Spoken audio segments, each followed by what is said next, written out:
الحمد للہ وکفا وسلام علی عباده الذین اصطفى اما بعد فاعوذ باللہ من الشیطان الرجیم بسم اللہ الرحمن الرحیم یا ایہا الذین آمنوا ان تتقوا اللہ یجعل لکم فرقانا ویکفر عنکم سیئاتکم ویغفر لکم ذنوبکم صدق اللہ العظیم اللہم صلی علی محمد النبی الامی وعلی آلہ وبارک وسلم۔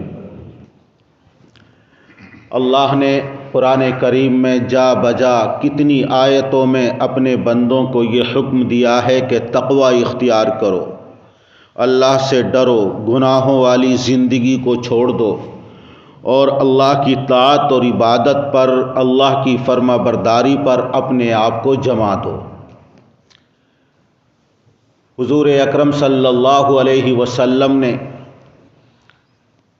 اس تقوی والی زندگی کے اختیار کرنے پر احادیث شریفہ میں بڑی فضیلتیں ارشاد فرمائی ہیں اور ترغیبات دلائی ہیں۔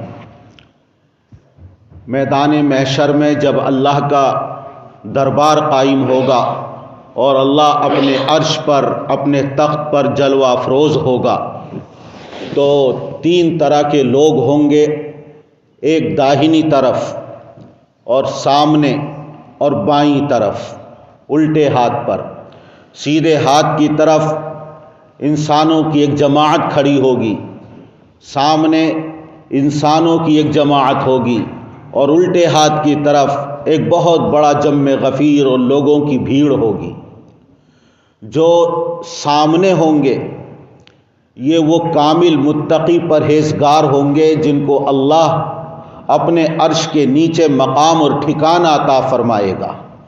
والسابقون السابقون اولئک المقربون، قرآن کریم میں فرمایا کہ یہ سبقت کرنے والے ہوں گے نیکیوں کی طرف، تقوی کی طرف، اللہ کی طاعت اور اللہ کی فرما برداری کی طرف، کامل متقی اور پرہیزگار اللہ کے بندے، اور یہ اللہ کے مقرب ہوں گے۔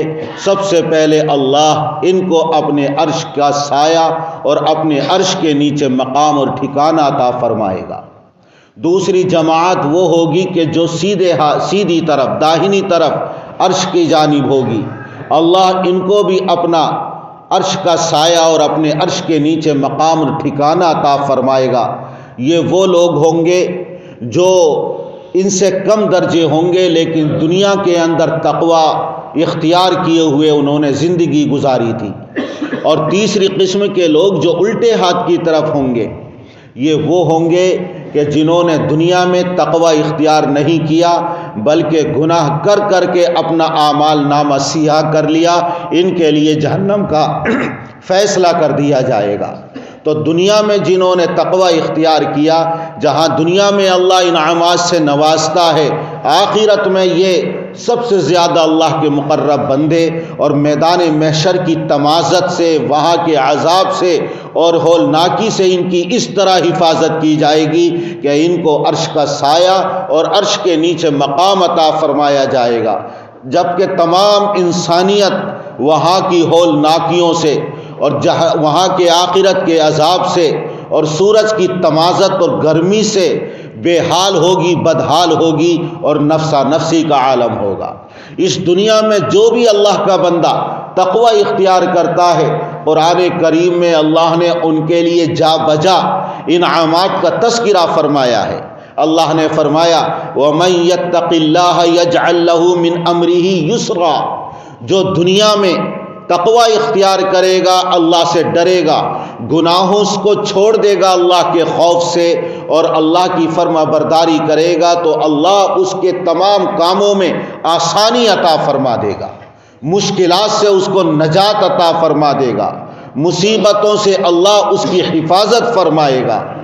قاضی ابو بکر بغدادی رحمۃ اللہ علیہ، تقریباً اب سے 7-8 صدی قبل کی بات ہے، 700 یا 800 سال گزر چکے ہیں۔ اپنے وقت کے یہ محدث بھی تھے، قاضی تھے۔ اس وقت کے بادشاہ نے، حکومت وقت نے ان کو قاضی کے عہدے پر مقرر کر رکھا تھا، دن میں یہ لوگوں کے درمیان فیصلے کرتے تھے، لوگوں کے مقدمات سنتے تھے، ان کے درمیان تصفیہ کرتے تھے، اور پھر رات میں یہ طلبہ کرام کو، طالبان علوم نبوت کو، جو علم نبوت کو حاصل کرنے والے ہیں، ان کو حدیث پڑھایا کرتے تھے۔ تو دن کا مشغلہ لوگوں کے درمیان فیصلے کرنا، ان کے مقدمات سننا، یہ بھی مخلوق کی خدمت، اور رات میں دین کی اس طرح خدمت کرتے تھے کہ حدیثیں پڑھایا کرتے تھے۔ بے پناہ طلبہ، اسٹوڈنٹس ان کے درس میں، ان کے سبق میں حاضر ہوتے اور ان سے فیضیاب ہوتے، ان سے فائدہ اٹھاتے، اور جتنے بھی ہوتے تھے ان کے کھانے پینے کا انتظام اور رہنے کا انتظام انہوں نے اپنے ذمے لے رکھا تھا، خود ان کے اوپر خرچ کرتے تھے، اور اس کے علاوہ اگر کسی طالب علم کو وقتی طور پر کوئی ضرورت پیش آ جاتی تو اس میں بھی وہ خرچ کیا کرتے تھے۔ غرض یہ کہ جو علم نبوت کو حاصل کرنے والے ان کے پاس آتے تھے، ان کی ضرورتوں کو پورا کرتے تھے، ان کی پریشانیوں میں کام آتے تھے، ان کے کھانے کا انتظام یہ کرتے، ان کے قیام اور رہنے کا انتظام یہ کرتے۔ طلبہ نے ایک مرتبہ معلوم کیا کہ حضرت آپ کا کوئی مشغلہ، ایسا کوئی کاروبار، کوئی بزنس نہیں ہے، آپ قاضی حکومت وقت کی طرف سے عہدۂ قضا پر فائز ہیں، یعنی قاضی بنے ہوئے ہیں، اور ہم دیکھتے ہیں کہ کوئی آپ کی بظاہر انکم یا آمدنی بھی نہیں ہے، اور رات میں آپ پڑھاتے ہیں۔ اتنے سارے طلبہ کا، علم نبوت حاصل کرنے والوں کا جو خرچہ برداشت کرتے ہیں، یہ خرچہ کہاں سے پورا ہوتا ہے؟ آپ کے پاس پیسہ کہاں سے آتا ہے؟ تو قاضی ابو بکر بغدادی رحمت اللہ علیہ نے فرمایا، یہ ایک راز ہے جس کے اوپر پردہ پڑا ہوا ہے، اس کو جاننے سے پہلے کئی راز آپ کے سامنے ظاہر کرنے پڑیں گے، اور میں اپنی ماضی کی زندگی، گزری ہوئی زندگی اور اپنی جوانی کے واقعات جب تک تمہارے سامنے نہ رکھوں گا، اس وقت تک تمہارے سامنے یہ بات نہیں آئے گی۔ اس سے پہلے میری گزری ہوئی زندگی، اور وہ بھی خاص طور سے جوانی کے عالم کی زندگی کو سننا پڑے گا۔ جب وہ واقعات تم سمجھ لو گے تو آپ کی سمجھ میں بات آ جائے گی کہ یہ خرچے کہاں سے پورے ہوتے ہیں۔ طلبہ نے یہ سمجھا کہ شاید ہمارے حضرت اور استاذ محترم بتانا نہیں چاہتے، بات گئی گزری ہو گئی، سبق پڑھانے لگے۔ کچھ وقت جب گزرا تو پھر طلبہ نے، علم نبوت کے حاصل کرنے والوں نے عرض کیا کہ حضرت آپ خرچے کہاں سے پورے کرتے ہیں؟ ان پر اتنا سارا خرچ کرتے ہیں، کہاں سے آپ کے پاس پیسہ آتا ہے؟ تو کہا کہ عجیب اللہ کی قدرت ہے، اور میری زندگی میں بڑے عجیب واقعات پیش آئے ہیں، جب تک وہ آپ کے سامنے بیان نہ کیے جائیں یہ بات آپ کی سمجھ میں نہیں آئے گی۔ طلبہ سمجھنے لگے کہ شاید حضرت پھر ہمیں ٹالنا چاہتے ہیں اور حقیقت بتانا نہیں چاہتے، لیکن اس بار طلبہ نے اصرار کیا کہ حضرت آپ کو بتانا پڑے گا، آخر یہ خرچے کہاں سے آپ پورے کرتے ہیں؟ آپ کی انکم کیا ہے؟ اتنا سارا خرچہ اور اتنا سارا پیسہ کہاں سے آتا ہے؟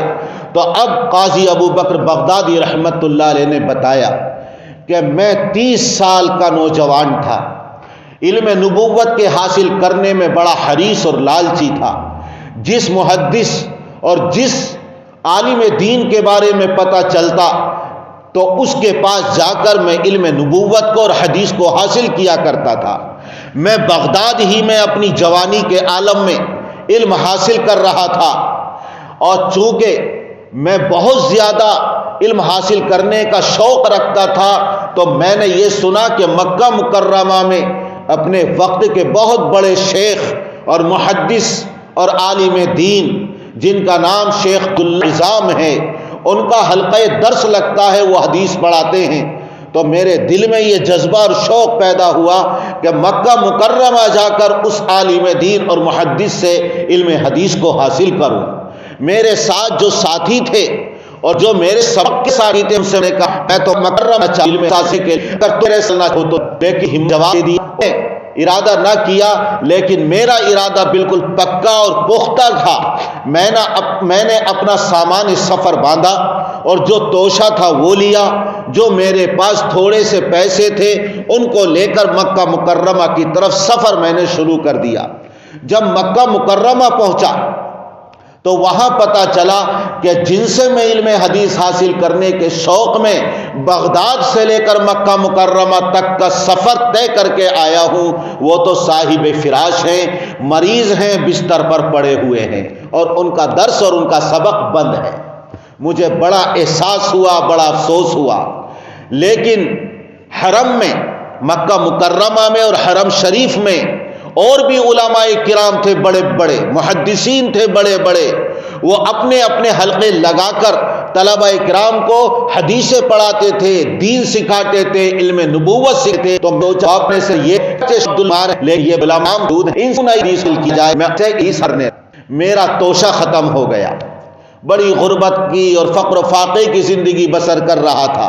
تھوڑی سی میرے پاس کھجوریں، تھوڑا سا زیتون کا تیل تھا، تھوڑا ستو تھا، میں نے اسی کو غنیمت سمجھا اور اسی تھوڑا اس پناہ کر کے میں علماء کرام کے سبق میں اور درس میں حاضر ہوتا تھا اور علم حدیث حاصل کرتا تھا، یہاں تک کہ ایک وقت وہ آیا کہ وہ بھی ختم ہو، اب زندگی ہونے لگی۔ جس گھر میں میں رہتا تھا اس کا کرایہ دینے کے لیے بھی میرے پاس پیسے نہیں تھے۔ اسی درمیان میرے پیٹ بھوک جاتے تھے، پر تکلیف میں گھر کے سورج کی گرمی بے پناہ تھی، اور عرب کی گرمی تو مشہور ہی ہے، جب سورج کے اوپر سر تو اور گئی نکلا تھا، دور تک کوئی بھی انسان مجھے نظر نہیں آ رہا تھا، لیکن میں یہ سوچ کر نکلا کہیں کچھ نہیں مل گا، ایک تھیلی میں اس آیا اور جو دیکھا تو قیمتی ہار تھا۔ میں جلدی سے اس کو ادھر ادھر دیکھا میں نے، لیکن کوئی انسان نظر نہ آیا۔ میں اس کو لے کر اپنے گھر چلا گیا اور بستر پہنچ گیا۔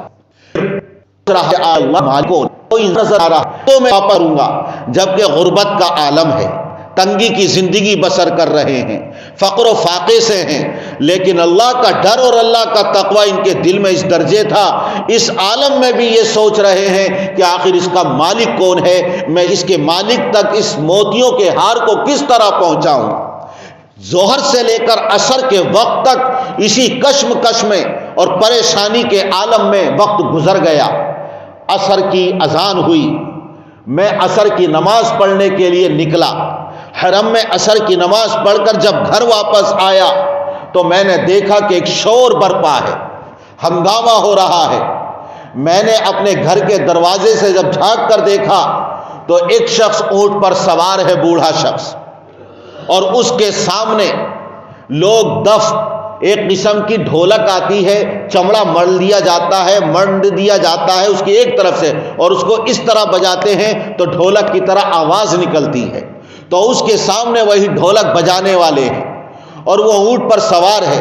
وہ یہ اعلان، پہلے ڈھولک بجائی جاتی ہے اور پھر اس کے بعد وہ اعلان کرتا ہے کہ اے لوگو، تم حرم کے پڑوسی ہو، اللہ کے گھر کے پڑوسی ہو، اور تم قابل احترام اور قابل عظمت ہو۔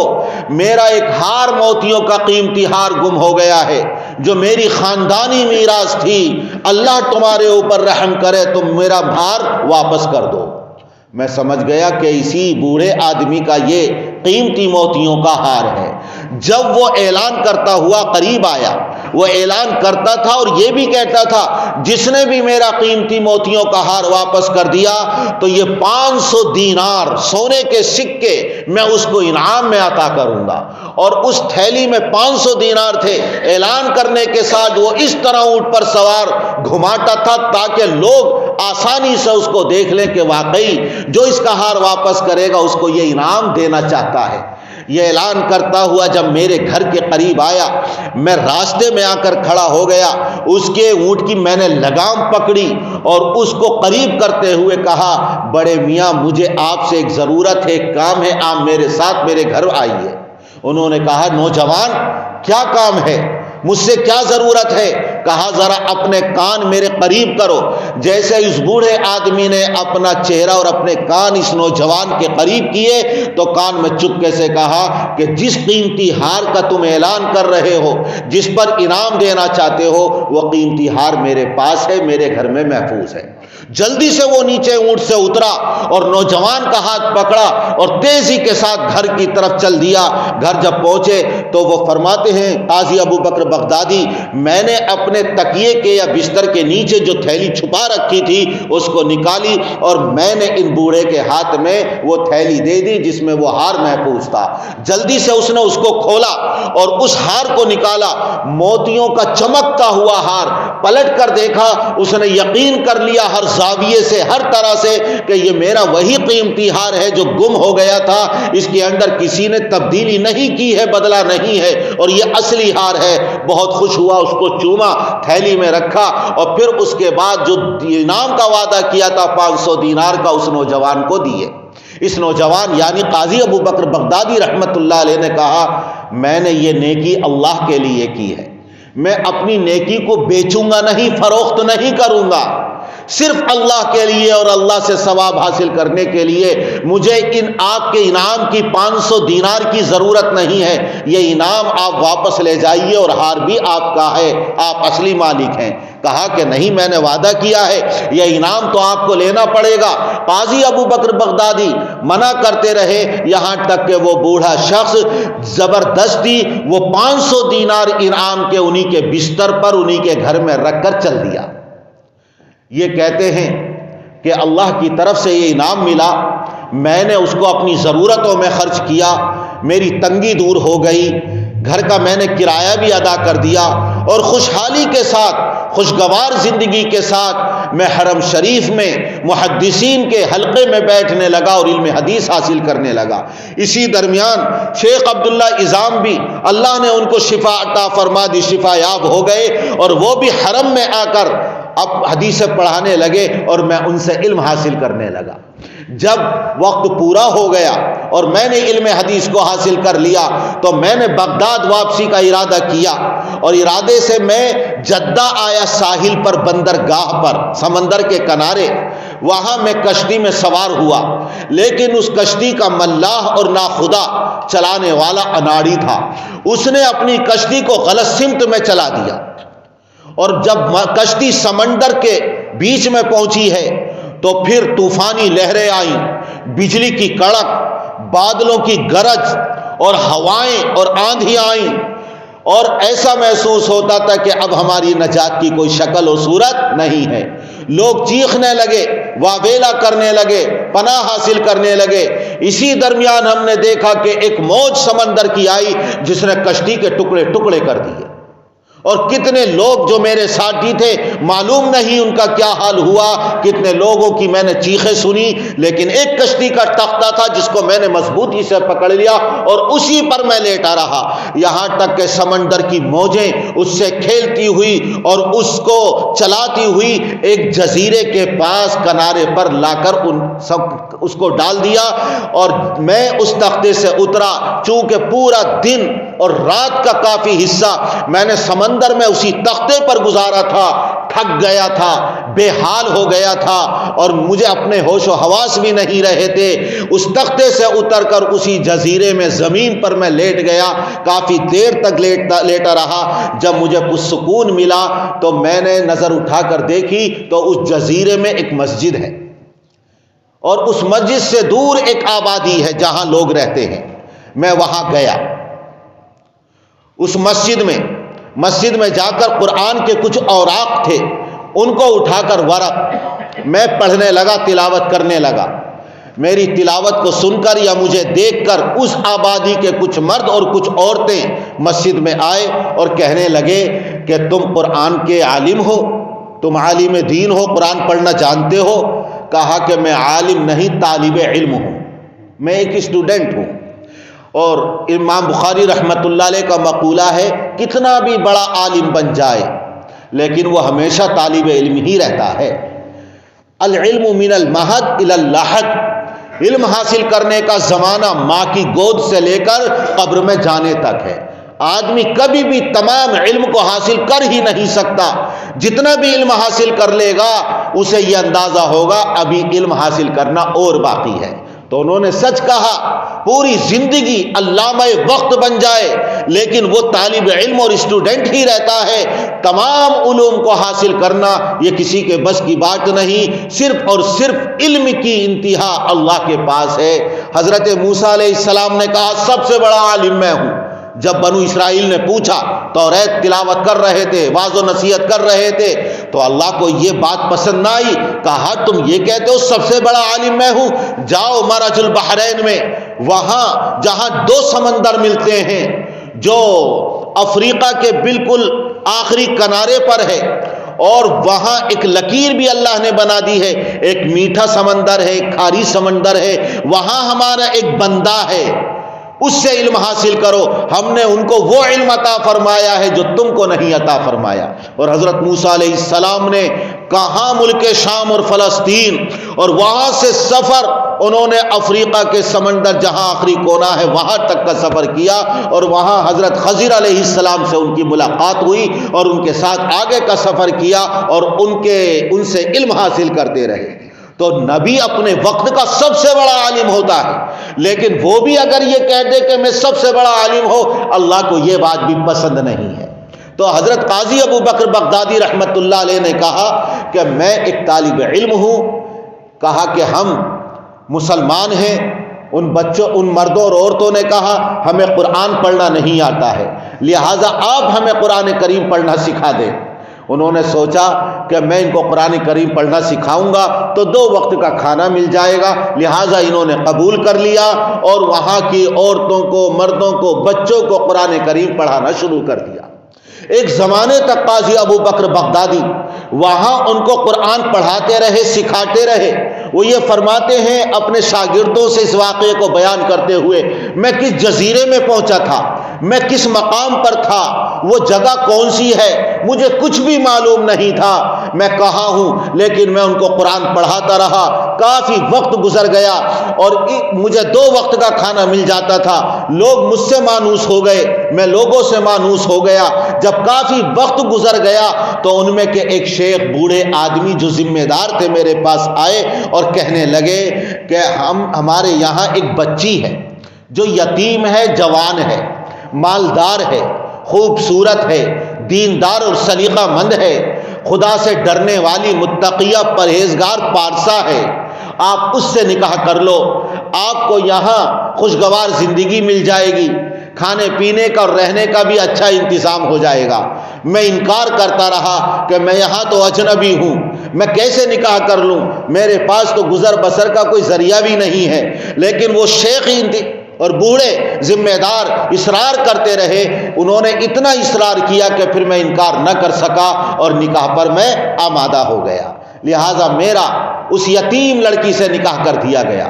جب نکاح ہو گیا اور نکاح کے بعد پہلی ہی رات میں جب میں اپنی دلہن کے پاس پہنچا اور میں نے جب دیکھا تو میری نگاہ اس کے گلے پر پڑے ہوئے ہار پر پڑی، جو گلے میں وہ ہار پہنے ہوئے تھی.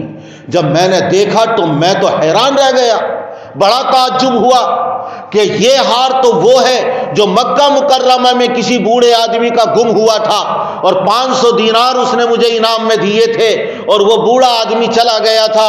کہاں یہ جزیرہ اور کہاں مکہ مکرمہ، اور میرا دریا کا سفر، کشتی کا ٹوٹنا، تختے پر مجھے میرا لپٹ جانا اور موجوں سے کھیلتا ہوا اس جزیرے میں آ جانا.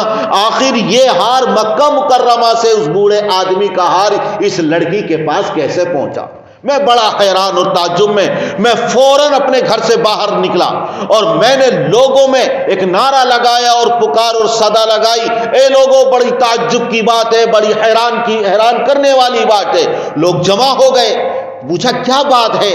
کہا کہ یہ ہار تو میں نے ایک بوڑھے آدمی کو واپس کیا تھا، یہ ہار میری دلہن کے گلے میں کیسے پڑا ہوا ہے؟ ان لوگوں نے بڑی خوشی کا اظہار کیا اور انہوں نے بھی اتنی زور سے نعرہ لگایا، اللہ اکبر کی صدا لگائی کہ پورے جزیرے کی وادی اللہ اکبر کی صدا سے اور نعرے سے گونج اٹھی. میں اور حیران ہوا کہ میں حیران ہوں، تعجب میں ہوں، اور یہ لوگ خوشی کا اظہار کر رہے ہیں. آخر ماجرا کیا ہے؟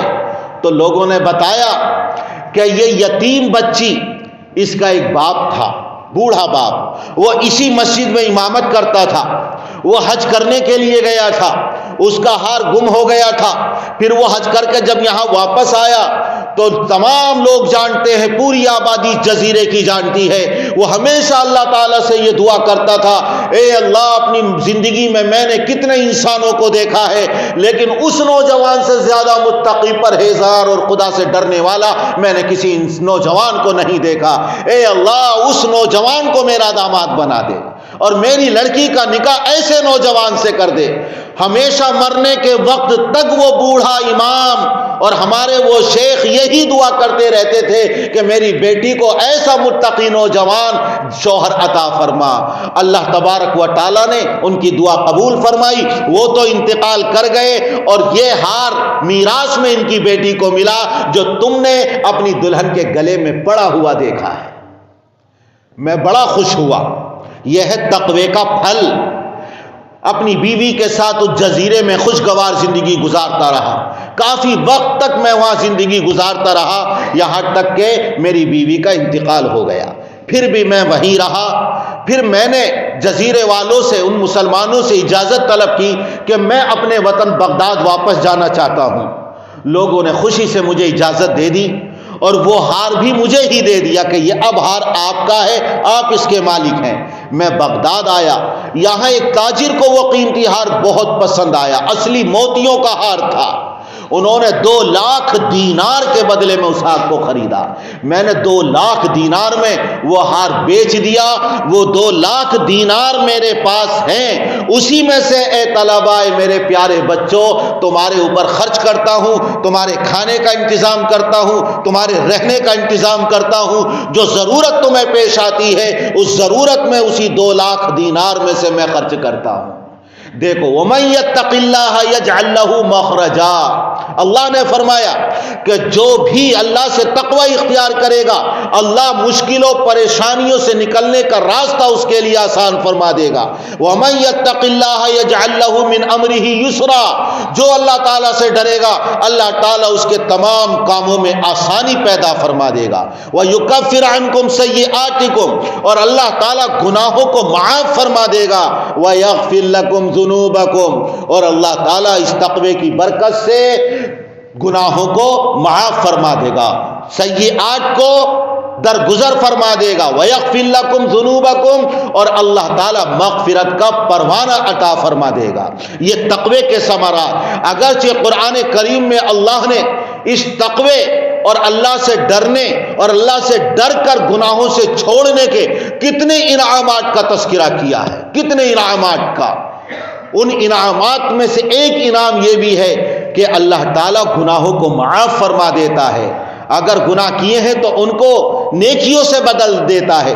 مولانا جلال الدین رومی رحمت اللہ علیہ، انہوں نے ایک مثنوی لکھی ہے فارسی زبان میں، بڑی عجیب ہی اور بڑی ہی عمدہ کتاب ہے اور بڑی حکمت آموز نصیحت والی باتیں اور قصے اور واقعات اس میں انہوں نے لکھے ہیں۔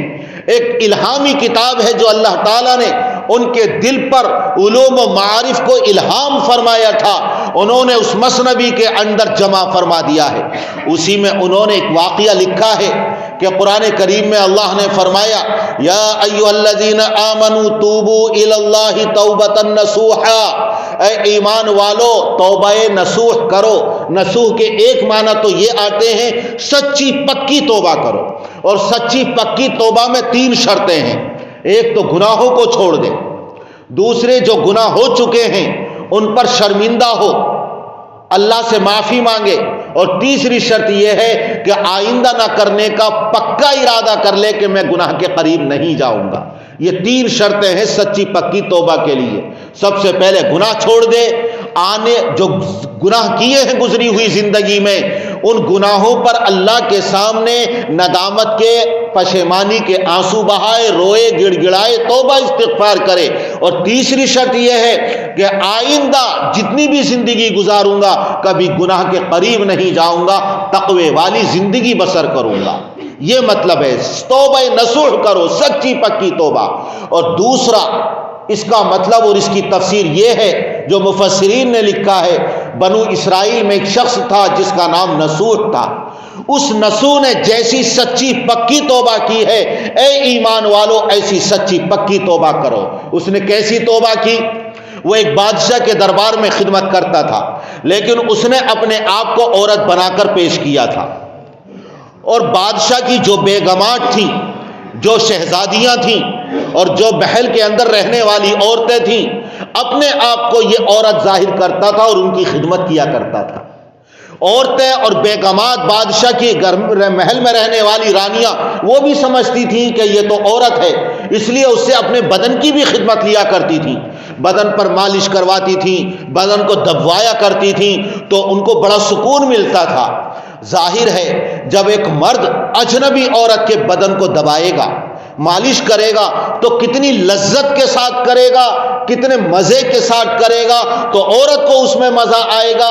اس لیے عورتوں کو سکون ملتا تھا اور یہ خدمت کرنے میں بے پناہ لذت لیتا تھا. لیکن جنگل میں جا کر اللہ سے دعا بھی کرتا تھا، روتا تھا، اے اللہ کب تک یہ گناہ والی زندگی چلے گی، کب تک میں تیری نافرمانی کروں گا؟ ایک نہ ایک دن میرا راز فاش ہو جائے گا. اگر راز فاش ہو گیا اور ظاہر ہو گیا کہ میں عورت نہیں مرد ہوں، تو بادشاہ زندہ میری کھال کو کھنچوا دے گا اور ایسی سزا دے گا کہ کسی کو ایسی سزا نہ دی ہوگی اس نے. یہ اسی طرح وہ دعا بھی کر اللہ سے روتا تھا، توبہ کرتا تھا، لیکن نفس امارہ اور شیطان کے بہکاوے میں آ کر محل میں اپنے آپ کو عورت ظاہر کر کے ان عورتوں کی خدمت بھی کیا کرتا تھا. ایک اللہ والے بستی سے گزر رہے تھے، ان کی خدمت میں گیا تھا، ان سے بھی دعا کی درخواست کی تھی کہ آپ دعا فرمائیے اللہ مجھے تقوی والی زندگی عطا فرما دے. انہوں نے دعا کر دی، محل میں آیا، پھر خدمت میں لگ گیا. اب چونکہ اگر آدمی کبھی کبھار جرم کرتا ہے، گناہ کرتا ہے، تو اللہ اس کے عیب پر پردہ ڈال دیتا ہے، لیکن بار بار کرتا ہے، اصرار کرتا ہے، تو پھر اللہ لوگوں کے سامنے ذلیل کر دیتا ہے، دنیا میں اس کے راز کو فاش کر دیتا ہے. جب اس نے اتنا اصرار کیا تو اب اللہ نے اس کے راز کو فاش کرنا چاہا. ایک انگوٹھی یا قیمتی موتی گم ہو گیا، کسی رانی کا، کسی ملکہ اور بادشاہ کی بیگم کا، مل نہیں رہا تھا. تلاش کیا، بہت زیادہ تلاش کرنے کے باوجود جب وہ انگوٹھی یا وہ موتی نہ ملا تو اعلان کر دیا گیا محل میں کہ جتنی بھی خدمت کرنے والی کنیزیں اور باندیاں اور خادمائیں ہیں، سب کی جامہ تلاشی لی جائے گی. مطلب سب کے کپڑے اتار کر بالکل ننگا کر کے ان کی تلاشی لی جائے گی کہ انہوں نے کہیں اس موتی کو یا انگوٹھی کو کہیں چھپا تو نہیں رکھا ہے. لہذا سب خادماؤں کو جو محل میں خدمت کرنے والی تھی، نوکرانیاں تھیں، لائن میں لگا دیا گیا اور ایک ایک کر کے اندر لایا جاتا تھا اور کپڑے اتارے جاتے تھے اور پورے بدن کی تلاشی لی جاتی تھی. اب جب اس نسوح کو یہ پتا چلا کہ اب تو ننگا کر کے بالکل کپڑے اتار کر تلاشی لی جا رہی ہے، اب میری جب باری آئے گی اور میرے کپڑے اتارے جائیں گے اور پھر یہ ظاہر ہوگا کہ یہ تو عورت نہیں، یہ تو مرد تھا، تو میرا حال کیا ہوگا. ادھر یہ سوچ کر وہ اللہ سے دعائیں کر رہا ہے، رو رہا ہے، گڑ گڑا رہا ہے، اے میرے اللہ تو تو اللہ ہے اور تو تو اپنی شان کے لائق بندوں کے ساتھ معاملہ کرتا ہے. میں تو نالائق ہوں، نالائق سے ایسے ہی کام ہوں گے جو نالائقی والے ہیں. میں تو گناہگار ہوں، مجھ سے تو گناہ ہی سرزد ہوں گے، لیکن اے اللہ تو تو پاک و صاف ہے اور تو تو رحیم و کریم ہے. تو میری اوقات کے مطابق نہیں بلکہ اپنی شان کے مطابق میرے ساتھ معاملہ فرما اور میرے اس گناہ پر اور عیب پر پردہ ڈال دے. اے اللہ اگر یہ راز ظاہر کر دیا، کتوں سے میرے گوشت کو نچوا دیا جائے گا، کھال کو قینچیوں سے کاٹ دیا جائے گا، عبرتناک مجھے سزا دی جائے گی. اے اللہ میرا انجام کیا ہوگا؟ اور رسوائی اور ذلت کا جو سامنا کرنا پڑے گا وہ تو قابل ذکر ہی نہیں ہے، اور قیامت کے لیے لوگوں میں ذلت اور رسوائی کے ساتھ میرا تذکرہ کیا جائے گا. رو رہا ہے، گڑ گڑا رہا ہے، سجدے میں پڑھ کر آنسو بہا رہا ہے اور اللہ سے اپنے اس گناہ پر معافی مانگ رہا ہے. اسی درمیان معافی مانگتے مانگتے روتے روتے اس کے اوپر بے ہوشی طاری ہو گئی، بے ہوش ہو گیا. اس بے ہوشی کے عالم میں اللہ نے اس کو جنت بھی دکھائی اور جہنم بھی دکھائی اور جب قبر میں مردہ دفن کر دیا جاتا ہے تب بھی جنت اور جہنم دونوں دکھائی جاتی ہیں. نیک ہے تو تب بھی جنت بھی دکھائی جاتی ہے، جہنم بھی. نیک ہے متقی تو سب سے پہلے جہنم دکھائی جاتی ہے کہ اگر تو تقوی اختیار نہ کرتا، اللہ کی اور اللہ کے رسول کی نہ مانتا، تیرا ٹھکانہ یہ جہنم تھا. اب جب تو نے اللہ اور اللہ کے رسول کی مانی اور تقوی والی زندگی اختیار کی تو تیرا ٹھکانہ یہ جنت ہے. لہذا جنت کی کھڑکیاں کھول دی جاتی ہیں، خوشی محسوس کرتا ہے. اور گناہگار ہوتا ہے تو قبر میں سب سے پہلے جہنم کا ٹھکانہ جنت کا ٹھکانہ دکھایا جاتا ہے. اگر تو تقوی اختیار کرتا، اللہ کی مانتا، اللہ کے رسول کی مانتا تو تیرا ٹھکانہ یہ جنت تھا. لیکن جب تو نے اللہ کی نافرمانی کی اور گناہ کر کر کے آیا ہے تو اب تیرا ٹھکانہ یہ جہنم ہے اور جہنم کی کھڑکیاں کھول دی جاتی ہیں، جہنم کا بستر بچھا دیا جاتا ہے اور جہنم کا لباس پہنا دیا جاتا ہے. قیامت کے برپا ہونے تک اسی طرح اس کو عذاب میں مبتلا کیا جاتا رہے گا. اب اس پر بے ہوشی طاری ہو گئی، جنت اور جہنم دونوں ٹھکانے دکھا دیے گئے. اس کے بعد جب یہ ہوش میں آتا ہے کیونکہ سچی پکی توبہ کر چکا تھا تو اب بادشاہ کی طرف سے اعلان ہوتا ہے کہ اب وہ موتی یا وہ انگوٹھی مل گئی ہے، اب آگے کسی کی تلاشی نہیں لی جائے گی.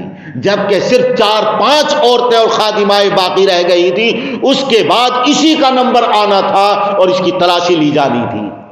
اب جب اعلان ہو گیا کسی کی تلاشی نہیں لی جائے گی تو چونکہ بے ہوش ہو گیا تھا یہ، تو محل کی بیگمات اس سے بڑی خوش رہتی تھیں، شہزادیاں بڑی خوش رہتی تھیں، آ کر معذرت کرنے لگی کہ ہم نے تمہیں تکلیف پہنچائی اور اتنا غم اور رنج پہنچایا، تمہارے اوپر اتنا صدمہ ہوا کہ تم بے ہوش ہو گئے کہ کہیں تمہارے اوپر چوری کا الزام نہ لگ جائے، ہمیں معاف کر دینا اور پہلے کی طرح آپ ہماری خدمت کرتے رہیں.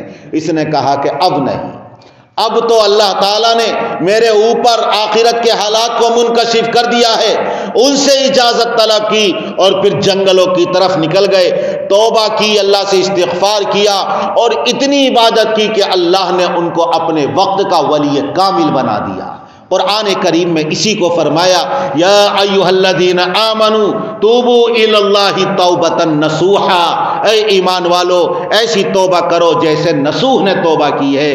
تقوی اختیار کریں گے تو اللہ ہمارے دنیا میں عیبوں پر پردہ ڈال دے گا، پریشانیوں سے نجات عطا فرمائے گا، ہمیں فراست ایمانی عطا فرمائے گا، ہمارے لیے اللہ آسمانوں سے سکینہ نازل فرمائے گا، ہماری برائیوں کو، گناہوں کو نیکیوں سے بدل دے گا. اللہ ہماری دنیا میں بھی مغفرت فرما دے گا اور آخرت میں بھی مغفرت فرمائے گا. ہمیں اللہ تعالیٰ تقوی والی زندگی اختیار کرنے کی توفیق نصیب فرمائے. وآخر دعوانا ان الحمدللہ.